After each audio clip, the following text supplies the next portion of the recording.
Kakinada rural మండలం రమణిపేట APIIC కాలనీలో శ్రీ అభయాంజనేయ స్వామి జయంతి మహోత్సవం సందర్భంగా తెల్లవారుజాము నుంచి స్వామివారికి అభిషేకాలు, విశేష పూజలు ఘనంగా నిర్వహించారు. ఆంజనేయ స్వామిని దర్శించుకోవడానికి వచ్చిన భక్తులకు తీర్థ ప్రసాదాలు అందజేశారు.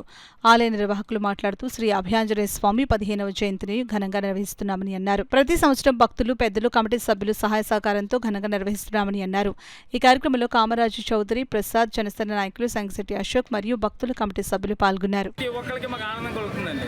ప్రతి ఒక్క భక్తులు కూడా ఈ గుడికి ఎంతో సహకరించి మాకు అన్ని యుద్ధాల్లో కూడా వెనకాలండి మేము ఉన్నాము, మీకేం భయం లేదు, మేము ఉన్నామని భరోసా ఇచ్చి మా చేత ముందుకు నడిపిస్తున్నారండి స్వామి ప్రతి కార్యక్రమం కూడా. హనుమాన్ జయంతి కానివ్వండి, హనుమాన్ మన వ్రతం కానివ్వండి, ఏదైనా సరే చాలా గ్రాండ్గా జరుగుతుందండి. భక్తులందరూ మాకు చాలా సహకరిస్తారండి. భక్తులు లేనిదే ఇక్కడ గుడి కూడా ఇంత డెవలప్మెంట్ అవ్వదండి, మా వల్ల కూడా కాదు. ప్రతి ఒక్కరు అందరూ కూడా వచ్చి సహకరించి ఇదేం కావాలి మీకు, ఇది మేము చేస్తాం, ఎలా చేయించుకోండి దగ్గరుండి అని చెప్పేసి మాకు చాలా అభయం ఇచ్చారండి. వాళ్ళందరూ కూడా అందరూ సహకరిస్తున్నారు. అందరూ సహకారాలతో మేము చేస్తున్నామండి. మాకు ఆయుర్వేదికలు కూడా మా స్వామి మాకు అలాగే ప్రసాదించాడు. తర్వాత ఆయన చేత మేము కూడా ఆయన ప్రతి ఒక్కరికి కూడా ఏదో ఒక రూపాయల సహకారం అందిస్తున్నారండి. ఆ భక్తితోటే భక్తులందరూ రావడానికి ధైర్యంగా ముందుకు వస్తున్నారు ఈ గుడి దగ్గరికి.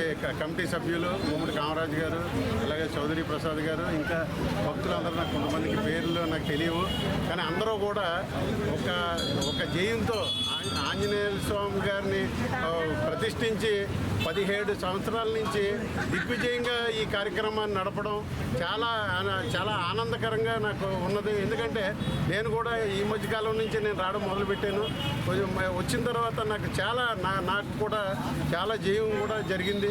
అందుకని అందరు భక్తుల్ని నేను కోరుకునేది ఒకటే, మనం అందరం కలిసి ఈ ఆలయ కమిటీ సభ్యులని, అలాగే మన ఆంజనేయ స్వామి వారిని కొలుచుకుంటూ మనం ఇలాగా ఇంకా ఎన్నో సంవత్సరాలు మనం ఇది దిగ్విజయంగా చేసుకోవాలని కోరుకుంటూ అభివృద్ధి చెందాలని, అలాగే మన కాకినాడ పట్టణ ప్రజలు అందరూ కూడా ఆంజనేయ స్వామి గారి దీవెనలతోటి ముందుకు వెళ్ళాలని నేను కోరుకుంటూ